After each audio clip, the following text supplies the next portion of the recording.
আসসালামু আলাইকুম। তোমাদের বার্ষিক পরীক্ষা শেষ, তোমরা অনেকে বেড়াতে যাচ্ছ বিভিন্ন জায়গায়, আবার অনেকে বাসায় থেকেই টাইম পাস করতেছো কার্টুন বা মুভি দেখে। তো আজকের ভিডিওটা মেইনলি কার্টুন লাভারদের জন্য। তোমরা নর্মালি ওগি, তারপর হচ্ছে Gopal Bhar, Ben 10, Tom and Jerry এগুলো দেখে অভ্যস্ত। আজকের ভিডিওতে আমি 5টা জনপ্রিয় কার্টুন সিরিজ নিয়ে আলোচনা করব, যেগুলো হয়তোবা তুমি দেখছো অথবা নাও দেখে থাকতে পারো। এই কার্টুনগুলো ছোটবেলায় আমি খুব দেখতাম, আমার খুবই পছন্দের এই কার্টুন, কারণ বিটিভিতে এই কার্টুনগুলো প্রচার করা হতো। তো ফার্স্ট অফ অল যে কার্টুনের নামটা বলতে চাই সেটা হচ্ছে সামুরাই এক্স, অর্থাৎ নায়কের গালের মধ্যে এক্সের একটা চিহ্ন থাকে। এই কার্টুনে তোমরা তলোয়ারের যুদ্ধ দেখতে পারবা।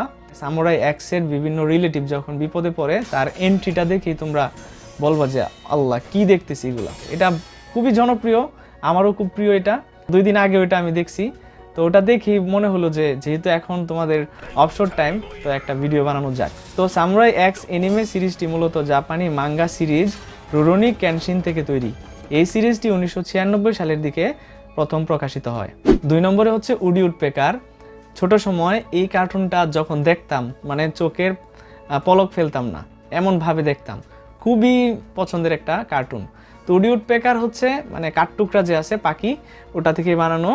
ও বাসায় থাকে, তারপর বিভিন্ন ছোট ছোট মিশন থাকে সে কমপ্লিট করে। যেহেতু সে গাছে থাকে, প্রায় সময় মানুষ এসে গাছ কেটে ফেলে, তারপর সে অনেক বিপদে পড়ে। এভাবেই কিন্তু সিরিজটা চলতে থাকে। উডি উডপেকার কার্টুনটি একটি আমেরিকান কার্টুন সিরিজ। এই সিরিজটি 1957 সালের দিকে প্রথম প্রকাশিত হয়। 3 নম্বরে হচ্ছে গডজিলা। আমার কি বলবো, ছোট সময় মানে টাইমই কাটতো এই গডজিলাকে এক্সপ্লেন করে। গডজিলা কার্টুন যখন শুরু হইতো, বাইরে ভাই এমন একটা সাউন্ড দিত, এই সাউন্ডটা শুনেই মানে অ্যাটেনশন অন্যদিকে যাওয়ার কোনো সুযোগ নাই। তো গডজিলা হচ্ছে আমার সময়ে, ছোট সময়ে একটা বেশ জনপ্রিয় কার্টুন। ঠিক আছে, আমার ছোট সময়ে যে যারা ফ্রেন্ড ছিল সবাই গডজিলা দেখতো। বিটিভিতে যেহেতু প্রচার করা হতো, তা আমরা মনোযোগ দিয়ে এনজয় করতাম এই কার্টুনটা। এই কার্টুনটাতে একটা টিম থাকে 5 জনের, একজন হচ্ছে নায়ক। এই নায়কে গডজিলাটাকে কন্ট্রোল করে। গডজিলা মূলত এই নায়কটার পোষা, নায়কটা যেমনে যেমনে বলে গডজিলা এমনি কাজ করে। এবং এই টিমের মধ্যে একজন বিজ্ঞানীও থাকে, এই বিজ্ঞানীটাও গডজিলাকে সাহায্য করে। তো এই কার্টুন সিরিজে নায়ক যে শহরে থাকে, এই শহরে যদি কোনো এলিয়েন বা কোনো একটা বড় প্রাণী অ্যাটাক করে, তাহলে নায়ক এই গডজিলার মাধ্যমে ওই প্রাণী থেকে শহরটাকে রক্ষা করেন। এভাবে সিরিজটা এগোতে থাকে। গডজিলা সিরিজটি একটি মার্কিন মনস্টার টেলিভিশন সিরিজ। এটি প্রকাশিত হয় 1978 সালে এনবিসি টিভিতে। 4 নম্বরে যে কার্টুনটার নাম বলবো সেটা হচ্ছে ব্যানানাস ইন পায়জামাস। এটাও একটা প্রিয় কার্টুন আমার। কি বলবো, একটা থেকে একটা আসলে পছন্দ কম না। তো ব্যানানাস ইন পায়জামাস 2টা চরিত্র থাকে মেইনলি, যে B1 আর একটা হচ্ছে কি B2। এটা কার্টুনও আছে, আবার কি এমনিতে নর্মাল যে মানুষ এটাতে অভিনয় করছে এগুলো আছে। এবং এই যে আমি প্রথম থেকে যে রুরোনি কেনশিন মানে সামুরাই এক্স, ওইটাও মুভি আছে, আবার গডজিলা ওইটারও মুভি আছে। ঠিক আছে, তো আমি যেহেতু কার্টুন সিরিজ নিয়ে কথা বলতেছি, তো এটার মধ্যেই থাকতে চাই। ব্যানানাস ইন পায়জামাস কার্টুনে B1 এবং B2 অর্থাৎ ব্যানানা 1 এবং ব্যানানা 2 তারা মানে এক একটা পার্টের মধ্যে এক একটা বিষয় নিয়ে তারা খেলাধুলা করে, তারপরে মিশন কমপ্লিট করে। হ্যাঁ, তো দেখে খুবই মজা লাগে। তো যারা তোমরা ইংলিশ শিখতে চাও মেইনলি কার্টুন থেকে, বা কার্টুন দেখে দেখে প্র্যাকটিস করতে চাও, তো প্রত্যেকটা কার্টুনই কিন্তু ইংলিশের জন্য পারফেক্ট আর কি। ব্যানানাস ইন পায়জামাস একটি অস্ট্রেলীয় শিশুতোষ টেলিভিশন ধারাবাহিক।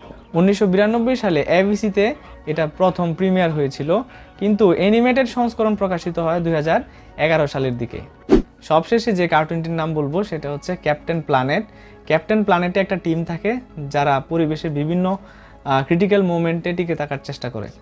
তো এই টিমটা যখন বিপদে পড়ে, তাদের হাতে আংটি থাকে।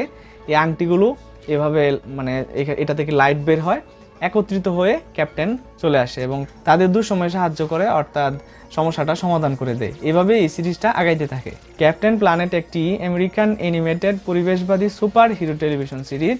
1990 সালে প্রথম এটা প্রকাশিত হয়।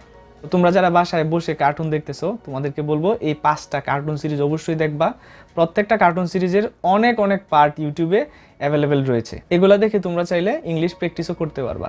আমার সময় এগুলো খুব জনপ্রিয় ছিল, আমি বিটিভিতে এগুলা মানে নিয়মিত দেখতাম আর কি। এবং আমার সময়ে যারাই ছিল সবাই কিন্তু এই কার্টুনগুলোর সাথে পরিচিত। এখনকার সময় না, নতুন নতুন কার্টুন আসছে। এই কার্টুনগুলো থেকে আগেকার যে আমি 5টা কার্টুন সিরিজের নাম বললাম, এগুলার মান খুবই ভালো, বিভিন্ন মিশন থাকে, টার্গেট থাকে এই কার্টুনগুলোতে, তো দেখতে তোমাদের অবশ্যই ভালো লাগবে।